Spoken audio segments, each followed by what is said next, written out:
If you've ever been in a ranked match wondering why your Tempest isn't healing you, or why you don't carry games as a Support Tempest, it's probably because this video didn't exist yet.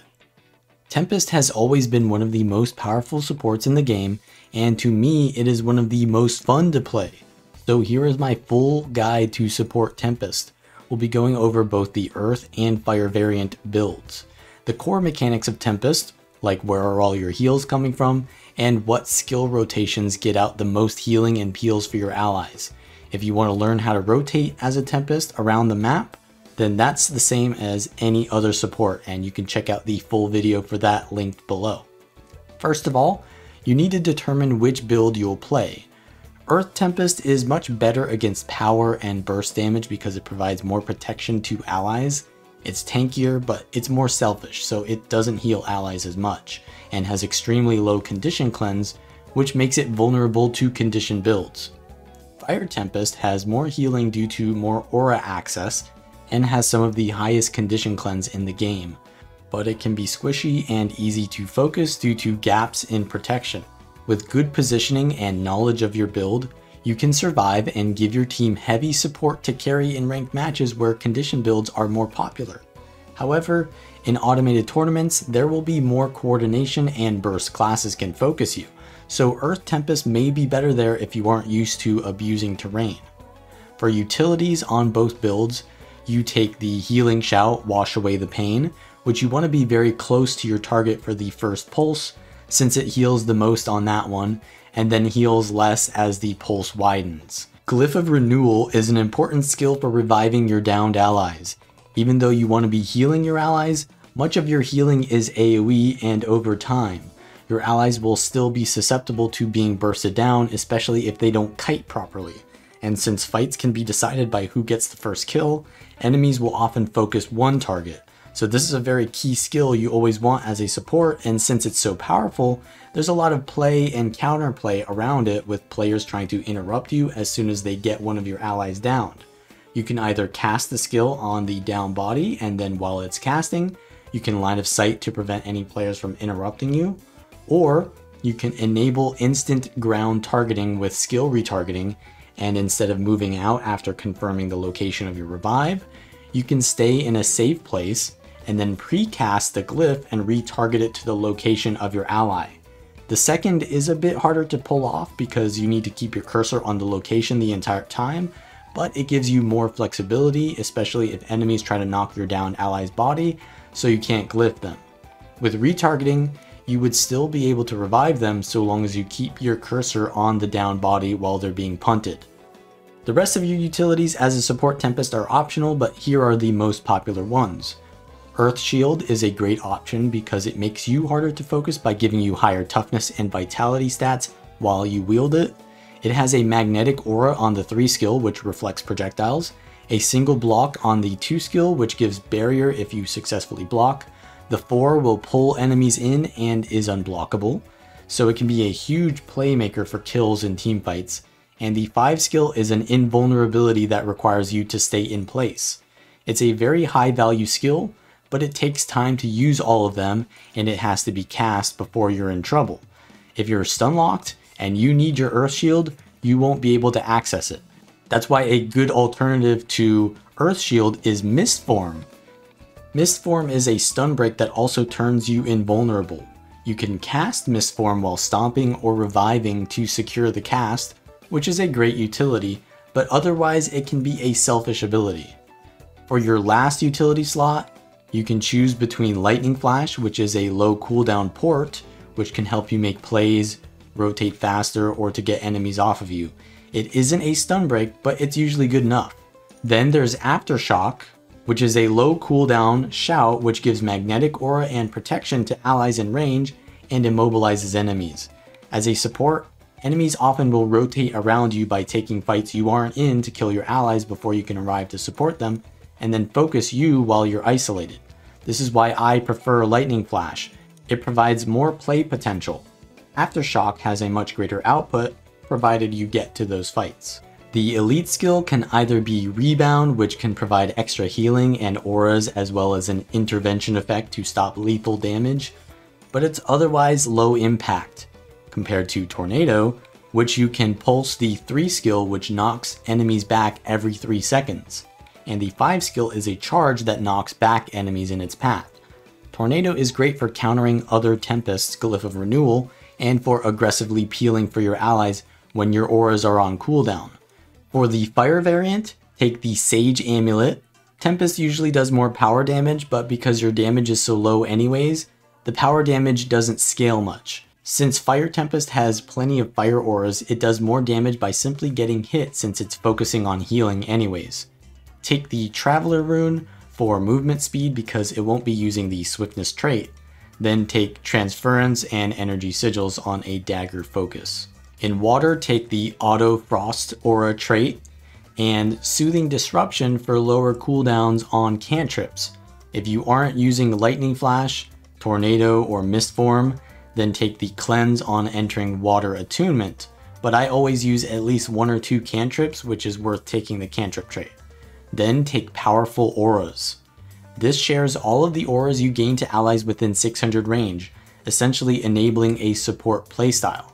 Understanding the threshold of 600 range is extremely important because you can be providing full healing to allies without being right on top of them. You can see the range of 600 by using your Aftershock ability, and if you target an ally in the Heart of the Mist there, you can see when there's a red line below it when you reach that threshold. So I'm in range to give the aura there and they will get a aura, but when I go out of that threshold it will turn red. So you can see this is about 600 range away, which is pretty far. If you take too much damage trying to heal allies, then you will need to waste your heals on yourself. Ideally, you want to use your positioning to survive so you can provide maximum heals to your allies. So you need to know the exact range of that aura sharing threshold so you can be inside it, but still not in as much danger. The fire traits I take are Conjurer when using Earth Shield for extra fire aura to share, otherwise using Burning Fire. Then take Smothering Auras, which makes all of your auras given cleanse a condition for yourself and allies. Also, when you transmute an aura, you will cleanse 2 conditions. Aura Transmutation is when you use a weapon skill that has an aura on it, and then cast it again when you have that specific aura. For this build, you can only transmute the Air Dagger 3, Shocking Aura, and the Fire Focus 5, Fire Aura. You'll lose the aura but cleanse yourself and allies, as well as grant might to allies with the Fire Transmute, and stun enemies with the Shocking Transmute. Blinding Ashes will blind enemies that you burn every 8 seconds per enemy. It reduces a lot of damage taken by your party passively, as you will put out lots of burns with your fire aura.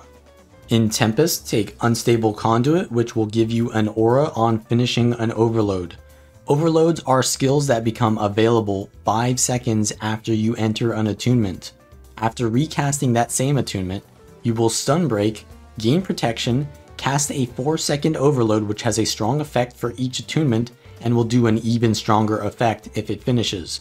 Attempting to cast an overload will increase the cooldown of that attunement to 20 seconds, making it take longer to return to if you leave to another attunement. Because overloads are such long cast times and high impact skills, players will often try to interrupt them, so overloading can be not worth it unless you have good positioning and timing to precast them and then finish the casts near your allies to share the aura. However, Tempest has a hidden interaction with overloads. Whenever you begin casting an overload, if you have a trait line of the corresponding attunement, you will trigger the spell effect that you gain when entering that attunement, seen by the second minor trait in that trait line. So since all support Tempests have the water trait line, the healing ripple will trigger when you begin to cast water overload. So you want to be near your allies when you start casting it, during the cast, and when you finish casting it. For Earth, there is only a small crippling attack, but for Fire, you get the Sunspot trait, which gives you a fire aura. So not only do you gain a fire aura when entering fire attunement, but you also gain it when you begin casting fire overload, and you would gain a third when you finish casting the fire overload. So that's a lot of auras. Because the fire trait line gives so much more access to auras, and because you are often more susceptible to focus and can't afford to sit there and cast a full overload, I prefer to not expect to do so.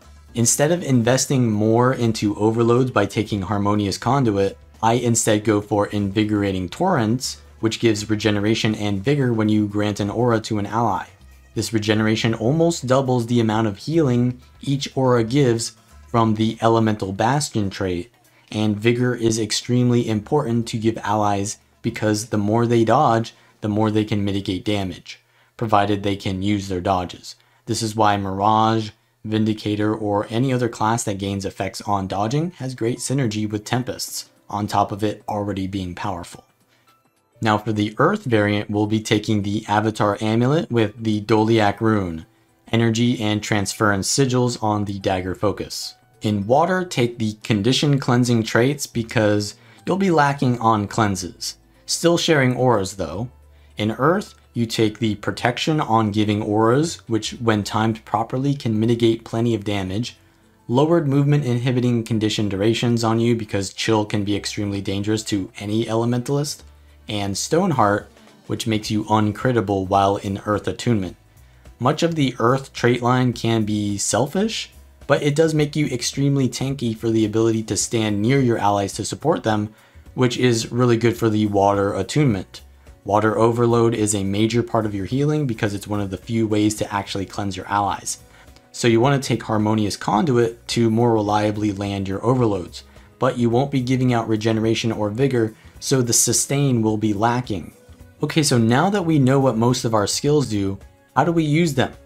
First, let's start out with the very basic combo you need to learn that you will use at the very start of each match to give swiftness to yourself and your allies. Start out in Air Attunement, cast Air Overload to create a lightning field. Then swap to Water and cast the Water 3 for a blast finisher, which when combined with lightning fields gives swiftness.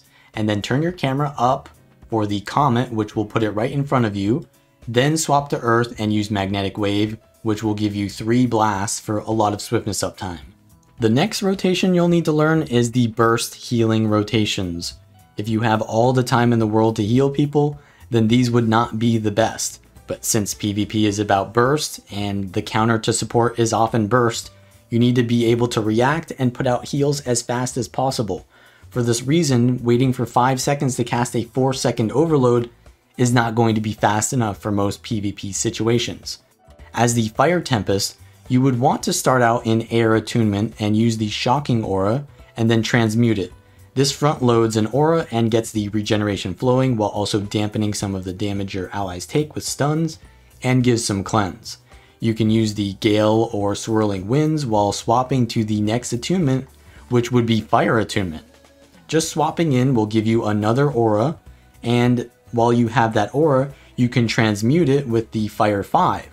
Now, the Fire 5 cannot be used while you have to transmute it, but since you got a secondary source of Fire Attunement, you can transmute it and then immediately use another Fire Aura right after. So you've gotten 2 Fire Auras right there. From here, you can decide to stay in Fire Attunement if your allies are not in imminent danger to get more value out of overloading fire, or you can just put down one of your fire fields, then immediately swap to Earth, use the Earth 3 and the Earth 4 and 5 if needed, and then swap to Water Attunement and press the 2 in Water for a little bit more healing.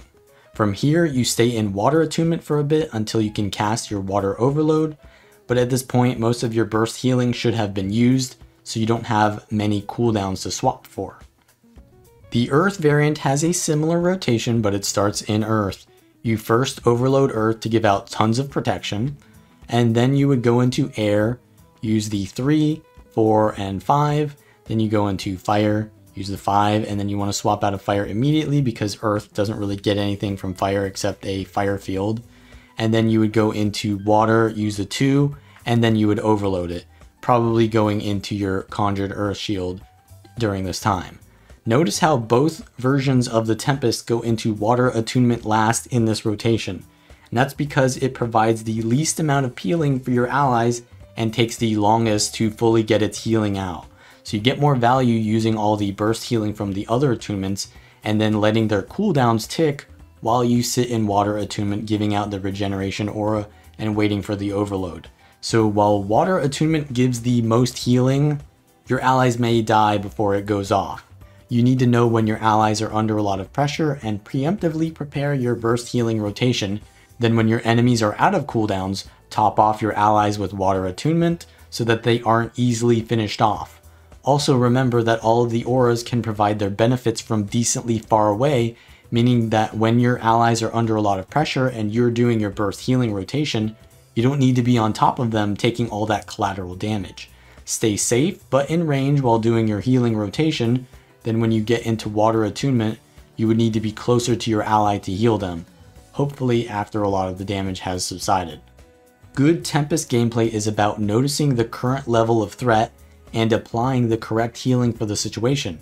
If there's a lot of power damage incoming, precast your Earth Overload to give out protection, or stay in air for a bit longer for the air 2 weakness, or to overload air for more shocking aura, which can really peel for your allies against those heralds or willbenders. Likewise, against condition builds, you want to try to land your water overload, which you will have more time to do, and if you're the fire variant, then obviously most of your cleansing comes from transmuting auras, which is mostly in fire and some from air 3. Once you have that basic priority understood, you can start reacting to the situation with specific utilities. If you want more CC, then stay in air. If you're trying to counter projectiles, stay in earth to overload. Either way, you're going to have some downtime in your rotation since you can't keep bursting non-stop. You'll need to get value somewhere or you'll eventually lose the fight to running out of resources. So you can fill in the gaps with your Earth Shield, Tornado, Wash the Pain Away, or you can simply focus on doing damage. If you make a mistake and misinterpret the current threat and you die, well, then you just respawn and play better next time and adapt to the situation. But generally, it's better to play more bursty than sustained, because if you lose a fight later, it's better than if you lose it sooner, because that's your job. And that's how you play the Support Tempest. So if you like this content, like the video, subscribe for more, and I will see you all next time.